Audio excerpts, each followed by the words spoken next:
इस फिल्म की शुरुआत होती है और हमें एक लड़की को दिखाया जाता है जो कि पहाड़ों में गाड़ी चला रही होती है। लेकिन तभी वहां पर एक लैंड स्लाइड होता है, जिस वजह से उसकी गाड़ी का बैलेंस बिगड़ जाता है, जिससे वह पहाड़ों के नीचे गिर जाती है और एक जगह पर जाकर फंस जाती है। लेकिन इसमें वह काफी घायल हो चुकी होती है। खैर, अब एक हेलीकॉप्टर उसे रेस्क्यू करने के लिए आता है, जिसका लीडर रे होता है, क्योंकि वो एक रेस्क्यू ऑफिसर था। लेकिन इस लड़की की गाड़ी चट्टानों के बीच में फंसी हुई थी, इसीलिए पहले एक रेखा साथ ही जाता है, लेकिन वह भी उन चट्टानों के बीच में ही फंस जाता है और अब वो गाड़ी नीचे गिरने ही वाली होती है। लेकिन इससे पहले कि ऐसा होता, रे नीचे जाकर उन दोनों की जान बचा लेता है और अब इस तरह से इन सभी की जान बच जाती है। खैर, अब इसके बाद हमें प्रोफेसर लॉरेंस को दिखाया जाता है, जो कि अपनी क्लास में स्टूडेंट्स को पढ़ा रहे होते हैं। दरअसल लॉरेंस एक सिस्मोग्राफ भूकंप आया था, जो कि कई सारे एटम बम्स के बराबर था, और वो भूकंप 10 मिनट तक लगातार चलता रहा था। साथ ही वो बताते हैं कि ऐसा भूकंप 150 सालों में एक बार आता जरूर है, और कैलिफोर्निया की जो सन एंड्रियस फोर्ट लाइन है, वो दो टेक्टोनिक प्लेट्स के ऊपर है, यानी कि भूकंप आने का खतरा इस जगह पर सबसे ज्यादा है। खैर, अब कुछ देर के बाद डॉर लॉरेंस का जो कलीग होता है, जिसका नाम डॉक्टर किम चुंग होता है, वो उनके पास आता है। वो लॉरेंस को आकर बताता है कि हाल ही में एक भूकंप आया है, और ये बात सुनते ही ये दोनों उस भूकंप की तीव्रता को नापने के लिए यहां से निकल पड़ते हैं। ये दोनों एक बहुत ही बड़े डैम के ऊपर जाते हैं, जहां पर ये दोनों उस भूकंप की तीव्रता को मापते हैं। और जब ये लोग यहां पर आकर ऐसा कर रहे होते हैं, तभी इनकी मीटर में वेव्स बदल जाती हैं, वो बहुत ही ज्यादा तेज हो जाती हैं, और ऐसा होते ही यहां पर एक और भयानक भूकंप का झटका आता है, जिससे वो डैम टूटने लगता है। डैम के ऊपर जितने भी लोग होते हैं, वो सभी लोग अपनी अपनी जान बचाने के लिए यहां से भागने लगते हैं। डॉक्टर लॉरेंस का जो साथी होता है, वो भी अपनी जान बचाने के लिए यहां से भाग रहा होता है।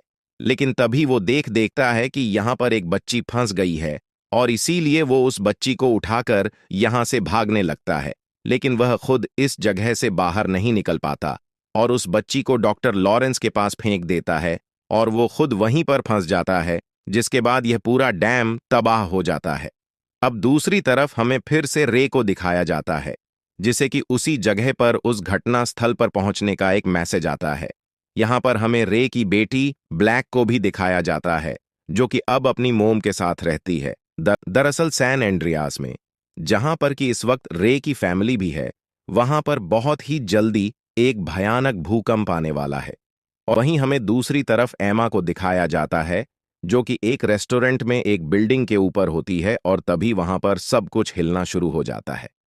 दरअसल अब भूकंप शुरू हो चुका था, यानी कि अब यहां पर इन सभी की जान खतरे में है।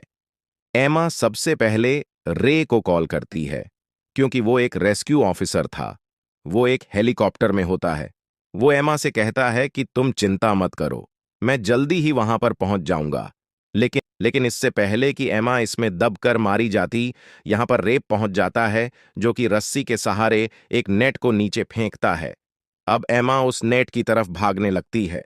बिल्डिंग तेजी से ढह रही होती है, लेकिन इससे पहले बिल्डिंग पूरी तरह से ढह पाती, एमू उस नेट को पकड़ लेती है। इनके हेलीकॉप्टर के ऊपर भी एक बिल्डिंग गिरने वाली होती है, लेकिन रे अपने में बहुत ही माहिर होता है, इसलिए वह यहां पर खतरों का सामना करते हुए एमा को बचाकर यहां से निकल जाता है। इसके बाद हम हेलीकॉप्टर से देखते हैं कि भूकंप की वजह से शहर की सारी बिल्डिंग्स गिर रही हैं। वहीं हमें सैन फ्रांसिस्को का सीन दिखाया जाता है। अब इसके बाद रे की बेटी अपने फादर को फोन करती है। वो उन्हें इस शहर की सिचुएशन बताती है, जिस पर रे कहता है कि तुम चिंता मत करो, मैं तुम्हें किसी भी तरह से वहां से निकाल लूंगा। तुम बस किसी ऊंची जगह पर चली जाओ, मैं तुम्हारी मोम के साथ तुम्हें बचाने के लिए आ रहा हूं। जिसके बाद ये दोनों अपनी बेटी को बचाने के लिए हेलीकॉप्टर से सैन फ्रांसिस्को की तरफ निकल पड़ते हैं। और सैन फ्रांसिस्को में एक बार फिर से भूकंप के झटके आना शुरू हो जाते हैं, जिससे बिल्डिंग्स फिर से गिरने लगती हैं। यहां पर यह दूसरी तरफ हमें रे और एमा को दिखाया जाता है, जो कि अभी भी हेलीकॉप्टर में थे, और तभी इनके हेलीकॉप्टर का फ्यूल खत्म हो जाता है, जिससे वो एक सुपरमार्केट के अंदर क्रैश हो जाता है। इनकी किस्मत अच्छी होती है, इस हादसे में इनकी जान बच जाती है। खैर, अब ये दोनों किसी भी तरह से अपनी बेटी को बचाने के लिए सैन फ्रांसिस्को पहुंचना चाहते थे। इसलिए ये लोग यहां से एक कार चुराकर सैन फ्रांसिस्को की तरफ निकल पड़ते हैं। ये तेजी से अपनी मंजिल की तरफ बढ़ रहा होता है, लेकिन तभी वो देखता है कि आगे सामने सड़क टूटी हुई है। वह तेजी से अपने कार के ब्रेक लगाता है, और जब वह कार से उतरकर देखता है तो वो पाता है कि सड़क के एकदम बीचों बीच एक बहुत ही गहरी और बड़ी दरार बन चुकी थी, और अब ये लोग कार से तो आगे बिल्कुल भी नहीं जा सकते थे। अब इतने में यहां पर एक बूढ़ा आदमी भी आता है जो कि रे से पूछता है कि क्या मैं तुम्हारी कोई हेल्प कर सकता हूं।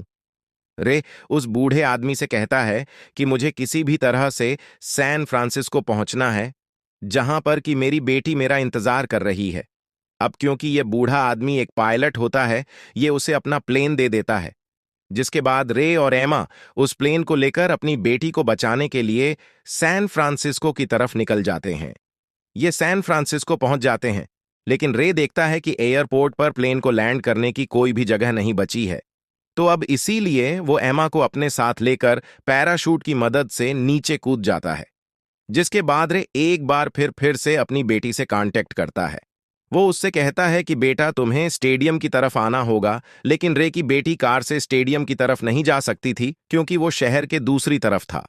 अब इनके पास सिर्फ एक ही रास्ता होता है, वो है पानी का। इसलिए ये लोग एक बोट लेकर पानी के रास्ते उस तरफ जाने लगते हैं जहां पर कि इनकी बेटी फंसी हुई थी। ये बड़ी ही तेजी से आगे की तरफ बढ़ रहे होते हैं। इन्हें लगता है कि शायद बादल बहुत नीचे आ गए हैं, लेकिन जब ये ध्यान से देखते हैं तो ये कोई बादल नहीं था, बल्कि सुनामी की एक बहुत ही बड़ी लहर होती है, और ये इतनी खौफनाक सुनामी भूकंप के झटकों की वजह से ही पैदा हुई थी। बहुत सारे लोग पानी में अपनी बोट्स पर होते हैं। वो समझ जाते हैं कि अब वो लोग वापस नहीं जा सकते। वो सोचते हैं कि हम स्पीड तेज करके इस सुनामी को पार कर लेंगे, और इसीलिए सभी लोग पानी की लहर की तरफ बढ़ना शुरू कर देते हैं। लेकिन यह पानी की लहर इतनी ताकतवर होती है कि इसमें बहुत सारे लोग बोट्स के साथ ही वहीं पर मारे जाते हैं।